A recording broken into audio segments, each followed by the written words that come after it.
Recording at Abbey Road is, it's always special. Sound quality, the players, it's second to none really. The sense of history it brings to the recording, and it's kind of the sound of the movies. You know, so many films are recorded at Abbey Road, and literally recording in those rooms gives you 50% of the sound. Matt's score for Dead to Rights is quite aggressive, very modern, and has a slightly urban feel, and I think it will reflect the aggressive and very modern feel that the game has.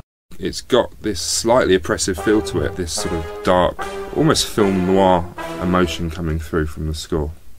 What I wanted to achieve with the music of Dead to Rights is to create a score that was dark, aggressive and modern. From the opening chords of the front end through to the music cues that happen in game, what I tried to do was complement the tone of the game, the sort of dark, oppressive look of the levels, but also trying to capture the sense of the exhilaration that you get from being in the fonts in the game.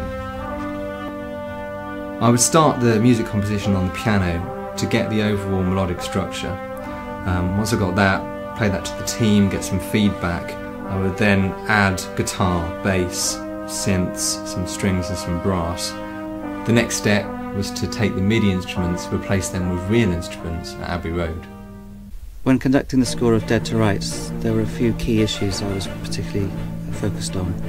There are lots of very short notes, lots of repeated quavers, lots of attack notes, which I really wanted to make sure were together, and that the string players used a sound that made these notes sound aggressive and sinister and menacing.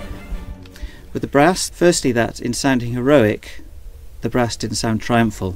It wasn't that kind of hero. This is very much an anti-hero. The second issue was with the French horns, lots of low notes, which are very difficult to produce live, over and over again in a recording session situation.